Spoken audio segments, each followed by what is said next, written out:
welcome to another episode of the podcast. What else you got with Mitch and Margot? It's a great day to have a conversation or a debate. Hey, Mitch, what you got? So, since you had some great topics the past couple weeks, I've got a very interesting topic that kind of goes along with the last couple blog posts that we've had. Are Which, you kidding me? no, not really kidding. It's just very interesting. Okay. But, so, hard work, does it build character? Or does hard work mean that you aren't doing something right? Well, one of my favorite phrases, you just happen to bring up a topic I like. One of my favorite phrases I like to ask people is, are you working hard or are you hardly working? Yep, I am quite familiar with that phrase. Have you heard it a couple of times? Just from you. Yeah, because I am a hard worker. Like pretty much all the time. I even work hard when I'm sleeping. Well, Um, last week you said you were industrious. yes. Okay. Industrious is a bigger umbrella. Hardworking comes under that umbrella of being industrious. It is one of my core values, being industrious. So, what was your original question? I've been working so hard, I forgot what the question was. So, as working hard, uh, does it build character, or does it mean you're doing something wrong? You know what? I think it's a matter of perspective. And I think it's a matter of personality. And I do think it's a matter of core values. Because um, if hmm, I'm feeling judged. As I ponder this, I'm feeling judged. Because when I ponder whether or not my hard work builds character, or if the fact I'm working hard, maybe my systems aren't as efficient as and effective as they could be. Because if I'm working hard all the time, nonstop, well, is it because I'm washing my clothes by hand out on a washboard in a bucket by the river? Uh, that's hardworking, but is it efficient and effective? Could I use a washing machine and get my clothes washed in a fraction of the time? And I just throw it in there and start the machine, and then I can go and do something else. So, yes, hard work builds character. Learning how to wash your clothes on a washboard in a bucket by a river is a great skill to have, and it could build character. But does it does it mean you're being effective and efficient? Probably not. If you had a washing machine and the washing machine could be doing the work for you while you're using your brain to do other things, that would be a lot more effective and efficient. So which one builds more character? The act of being effective and efficient, or doing the hard manual labor out by the river? So, in the blog post specifically that we're in reference to, it talks about how you have basically two runners. You have one runner that runs the neighborhood and goes all over town, and then you have another one that runs on a treadmill. They both go at the same time. They both go the same distance. But when they go to run the same marathon, the one that ran on the treadmill has more problems. Why is Wait, that? has more promise? Problems. Problems. Why is that? Which technically the blog post it talks about it. Well, I have not yet read your blog post. I'm going to go straight over there after this podcast and read it because it sounds very interesting. Is that found on scabbardmedia.com? It is. Okay, I'm going to read it as soon as we're done here. But you asked about the treadmill runner versus the outdoor runner. In my experience, because, well, I'm not a runner, let's be honest, I'm a walker. I don't use a walker, I'm not that old. I'm a walker. And so I have walked on a treadmill. I used to own a treadmill. And from my perspective, it feels very different than walking outside. When I'm walking on a treadmill, I can set the pace so it's consistent and manageable. I can set the incline so it's consistent and manageable. And then I can stand there and read a book on my treadmill while I'm walking. Um, it's it's not a horrible experience. It's a pleasant experience. When I walk outside, I don't have a consistent pace. I don't have a consistent incline, and I have to pay attention. I don't have to, I choose to. I don't wear headphones when I'm out exercising outside. I try to have a mindful walk where I'm paying attention to the sights and the sounds and the people around me, and I'm paying attention to the obstacles that my feet might encounter. And so I would imagine a runner, if two runners were to go and run in some sort of race outdoors, and the one on the treadmill has been practicing at a motorized mechanical pace, an incline that's very consistent, I would imagine that that treadmill person might have more significant encounters outside because of rocks and pebbles and unexpected obstacles. Yeah, one of the things that was mentioned in the blog post was the runner who runs the neighborhood. It gets more adapted to the different terrain, the hills, the dips, in your case, the rocks. They also learn how to navigate easier as the person on the treadmill. They know how to stand in one spot with something moving underneath them. But I bring up this example just because it kind of highlights the yes, both are doing hard things, but they're doing it differently. And some would say that the treadmill is easier, but as you highlighted, it establishes a pace that as a outdoor runner you wouldn't be able to explicitly get. But at the same time, you are missing a bunch of different details where the runner outside definitely has hard work, but the treadmill runner, uh, they again both are doing different things, but they really do build different kinds of character, and they allow you to do different things. Where even though it sounds like the opening phrase of does hard work mean you're building character, or does it mean you're doing something wrong? Well, it could be somewhere of the blend of the two. Okay, I have a thought on that. So, to your point of the hard workers who are runners, treadmill versus outdoor, that made me think about hard workers who work in the office versus hard workers who work remotely from home. Is one better than the other? Is one more efficient than the other? Is it solely dependent upon the self motivation of the employee we're talking about? I know um, I do a lot of managing at work, and yet I also have a growing to do pile of tasks that I need to accomplish. But for example, I was so busy managing yesterday, which I love managing, I absolutely love that. Um, I didn't actually get to my pile of to do tasks. And so, if you were to just look at my pile of to do tasks, you could say, oh, she's not a very good worker. She didn't get much done. But if you look at how I managed the workplace and interacted with the employees, you would say, oh, she's a great manager. She did a great job. If I had worked remotely, I would have gotten probably 90% of the to do task pile done, but I would have had very limited interaction with coworkers and management. So, is what decides what a hard worker is? Yeah. So as you bring that up, the other part of the blog post was building a house, and you can either put in your hard work and physically, manually by yourself build a house, or you can put in hard work and have a system build the house for you. Because just Mm-hmm. like what you're saying, you can either do the work or you can manage people doing the work. And Mm-hmm.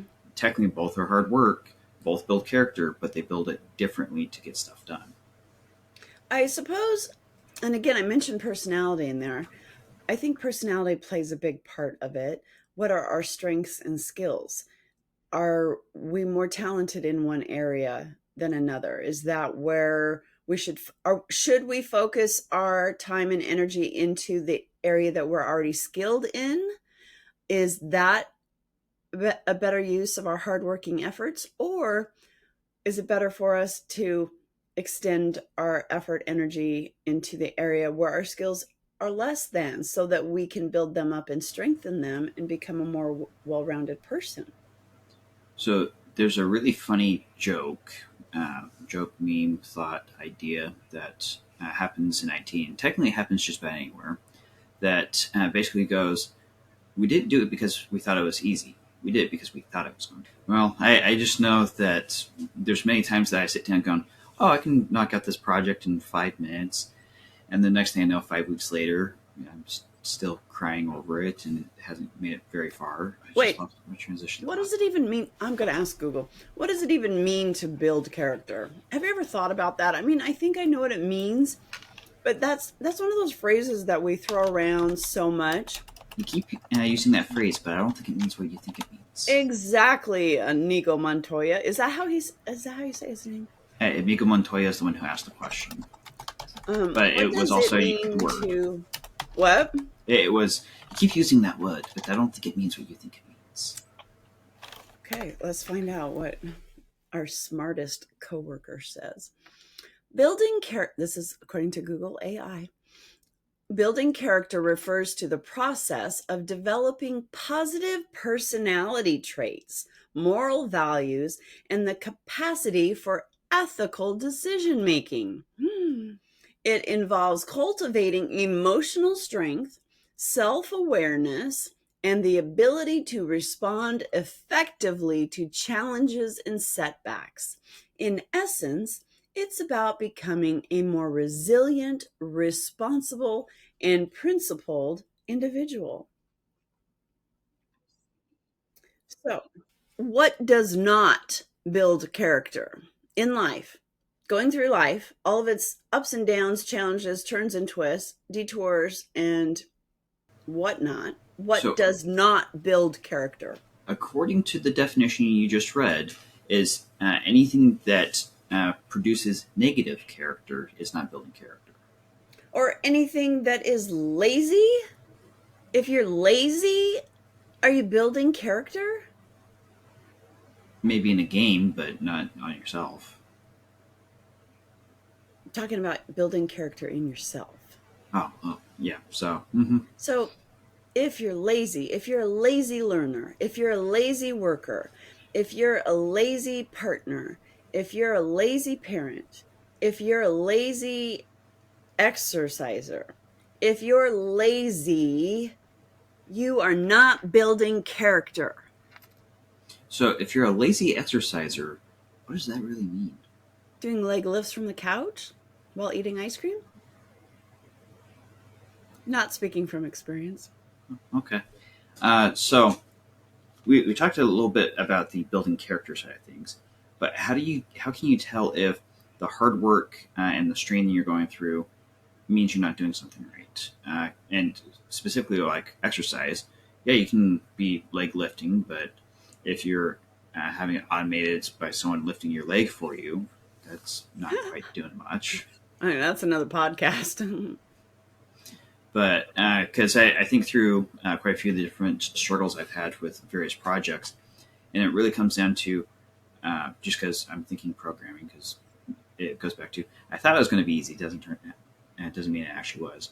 But it really comes down to I spend time banging my head on something that just doesn't seem to be quite working, and it's tons of hard work. And one example actually from this week is I was referencing the wrong thing. So instead of looking for what I thought was item A, I was looking at item B. Why? Because I got the two backwards. And so, Okay. So if you if you think you're a hard worker but you're not accomplishing anything, are you a hard worker or are you misdirected and eventually just wasting time? and that's really kind of the crux of the opening question, because sometimes you are a hard worker and things outside of your control keep pushing you back. But as you said, misdirected, sometimes those things that are outside your control is misdirection, because if you want to, say, walk to New York, but you're pointing to California, you're putting in plenty of hard work. You just aren't making towards the progress you want, but you are making progress just in a different direction. So if couple of things there. So goal identification is essential. And then back to kind of my question of, are you a hard worker if you just look busy, or and flip side of that, are people who look busy hard workers? Ooh, this sounds like an HR problem. Hmm. Because just because you look busy, just because you profess to be busy, are you a hard worker? I don't think so. I think there's a big difference between being busy and being a hard worker. And oftentimes in today's culture, even talking outside of work, just in our culture, a lot of people wear it like a badge of honor when, if I were to say, "Hey, Mitch, could you help me come pull some weeds today?" And you're like, "Oh, no, no, no. I'm so busy. I've got way too much on my plate. My day is booked. I'm just too busy. I won't." And I say, "What about next week?" "No, I am so busy. I got to go do this, this, this, and this. I'm busy." Some people wear that like a badge of honor. I'm so busy. I don't have time to mess with your little request, your little annoying request, because I'm proud. I'm big and busy. Do you know what I mean? Some people wear it like a badge of honor. But is it? It's not a badge of honor. If you're too busy, it means you don't know how to manage your time. Yeah, and that there's so many labor related thoughts I have, but it really comes down to hourly work versus salary works versus per job work.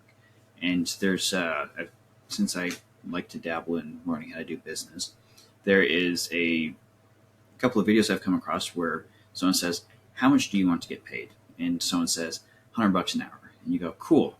What if it only takes you a half hour? Is it worth your time?" And they go, "Well, maybe $200 an hour." And they go, "So why did you just change the rate?" "Well, because I want to get paid this much to accomplish the job." And they go, "Oh, so you're $100 per job?" And they go, "Not quite." And so it really just comes down to the do you want to get paid just for your time, which means in the US, you spend 8 hours a day to be available to do work, and so you can get paid an hourly rate. Hourly rates are usually cheaper.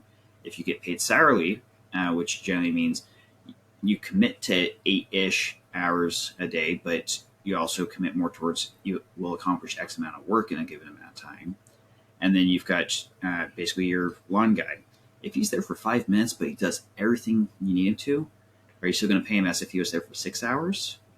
It's just one of those that are you paying for a task or are you paying for time? And the real money is task based, but it really just comes down to I know plenty of people, they can accomplish a task in 5 minutes and then take the rest of the day off because that's just how their role is set up. But other people, they complete a task, then they get another task, which just goes to one of the fun debates on the internet of, the reward for being a hard worker at a salary job is more work.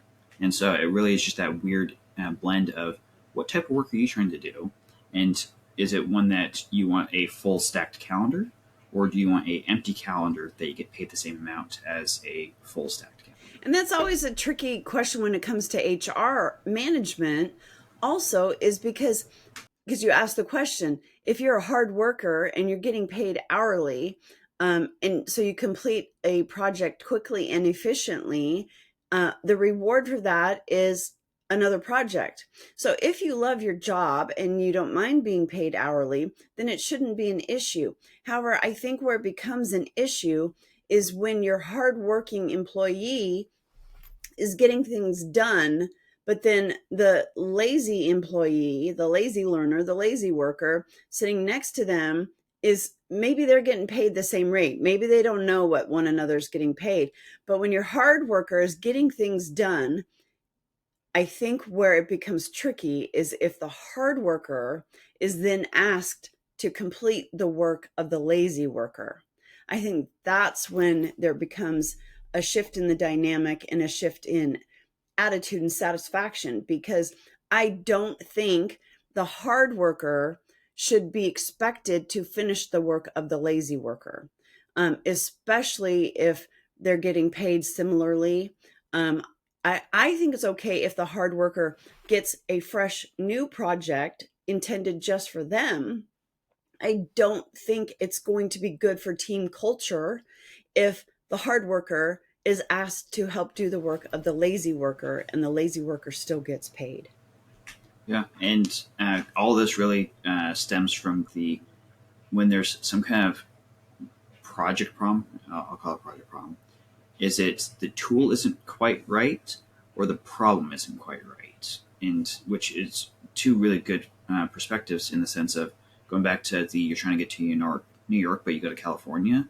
Is the tool you're using to get there the correct one, or are you headed in the right direction? Because both might use a car, both might fly, but if the direction of the project is set incorrectly, you're going to get two very different results. So what I Or heard you, yeah, what I heard you say, if the problem isn't right. So what I translate that to mean is if the project has not been accurately described, or if the problem that you're trying to overcome is not accurately defined. And so, for example, at work yesterday, we had a collaboration meeting, day before yesterday, I don't know, they all blur together. We had a collaboration meeting, and the number one statement in the collaboration meeting is, let's define our number one goal for this project. Because if you're working on a project, everybody has to agree to and get on board with the number one goal of the project. Otherwise, you're going to have people going not just to California and New York, but Arizona and Alaska, because the project was not clearly defined. So that's essential if you want to be an effective and efficient worker, is what exactly is the problem? What exactly is our number one goal? And then once you have that identified clearly and everybody's understanding it, then you can decide, are we taking a train? Are we taking a car? Are we taking a boat? How are we getting there? Yep, because if all you have is a hammer, everything looks like a nail. I love that. That was fun. But yeah, it's definitely one of those that I really like how you're highlighting what's the goal, what's the objective, because there's been plenty of projects. I get halfway through the project, and then management comes in and says, "By the way, all this work you just did, we want you to point the other direction." Going, but all this stuff, I can only salvage half of it if you want to change it that much. And so it really does come down to know what the problem is. Because yes, you can be working very hard to dig a hole in the ground, but if you're off by 5 feet, you have to fill in the hole and then redig it so that it's in the right spot. Well, and additionally, so if you're in your example, if your boss came to you and said, "Okay, whoa, wait, set that down, we're going a different direction," does that affect your key performance indicators? Are you now not a hardworking, efficient, effective worker because you just spent 10 project hours and have nothing to show for it? So are you now not a hard worker because you just wasted 10 hours of project time because you didn't understand where the team wanted the project to go? Is that on your shoulders? Or does management understand they've made a pivot? They wasted all of your time. This is not a reflection of you. And hopefully they're smart enough to acknowledge your cooperation in being able to pivot midstream and your ability to be a team player. And instead of complaining and pushing back, you're like, okay, I can set this down and pivot. Do you see what I'm saying? Are you a hard worker because you're able to pivot? Or are you not a hard worker because you just wasted all those hours? And I think kind of the underlying context to this whole topic is, what are we measuring against? Great. Because if we go back to the treadmill versus the outdoor runner, it doesn't make too much difference if all they do is for personal health and personal growth. But if you shift it to a marathon run, completely different parameters, and they perform very differently on how their And training worked. and I think in business and in life, that's where we need to have key performance indicators. So not only do we need to identify the problem or the project or the goal, it needs to be clearly identified. And then we have to identify the vehicle or the mode for which we're going to go toward that goal. But then we also need to identify those key performance indicators, KPIs, to measure measuring stick are we going to use to determine how effective and efficient the project was? How do we know when we've achieved our goal, and are we measuring along the way to make sure our progress is adequate toward the goal? We need key performance indicators to help us determine not only are we successful as a team going toward a goal, solve a problem, but is Mitch pulling his weight and meeting the key performance indicators? Is Margot even aware of the key performance indicators? Who's got the measuring stick? Who's keeping tabs? And does it matter? Are you as a hard worker as I am? And Grant, it really also goes to sometimes the hard work that you think you're looking for isn't quite the hard work that is needed. Because since you said you're a manager, and you have a pile of to dos, well, like you said, based off of the to dos, you probably aren't that great. But at the same time, it really comes down to, but you do a lot of work behind the scenes to enable your team to move forward, and which then is lumped into their performance and it makes them look good. But at the same time, it's one of those that if you're looking for, did you accomplish your tasks? Well, on one hand, yes. On one hand, no. Yes, you enabled your team. No, you still have a to-do list. But it really does come down to the behind-the-scenes stuff that people just don't see. That stuff's super important, especially if it's then considered common, like it's like HR management stuff. People expect to get paid, but they don't think of who does the paying. And Well, and also I think this is where a lot of employees get frustrated in their jobs because, like you mentioned, what am I being judged on? My ability to manage or my ability to accomplish my pile of to dos? I think employees get frustrated when they are judged in a similar manner, when they're given way too much work to do. There's not enough time to do it, and yet they're still expected to get it done. Employees are going to get frustrated, burnt out, and feel unappreciated and quit. And that comes down to, still related to KPIs, it also comes down to the scope of the work. If you're giving one person way too big of a scope for their job that they're supposed to accomplish in 8 hours, and they're still being judged based on the key performance indicators, you're setting them up for failure. And so it's important to define the scope of somebody's position and let them master that and hit those key performance indicators and let them feel capable and competent, and then sit down and have a conversation and ask if they're ready to expand their scope because they've become so efficient in their areas of responsibility. Don't set people up for failure by giving them too much and too many undefined parameters and no key performance indicators. You're setting them up for failure. You need to define the scope of the work for each person.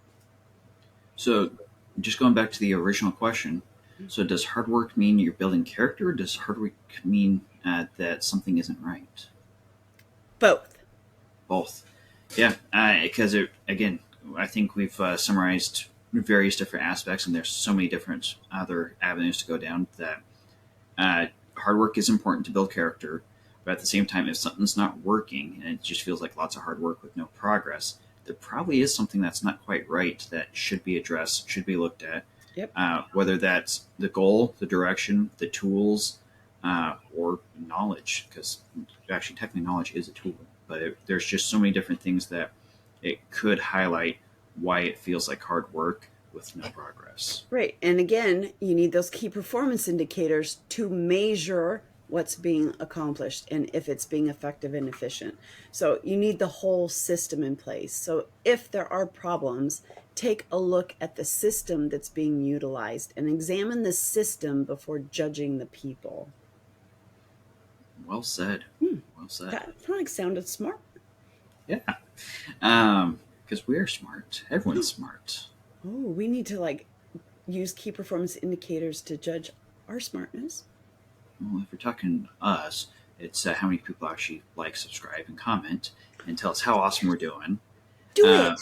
Click all the things. Yeah. So, Margo, what else you got? For today, I got nothing. So What? maybe everybody else is going to need to join us on our next episode of What Else You Got with Mitch and Margot. And remember, click all the buttons, like, forward, favorite, comment, say something, talk to us, and catch us on the next episode of What Else You Got.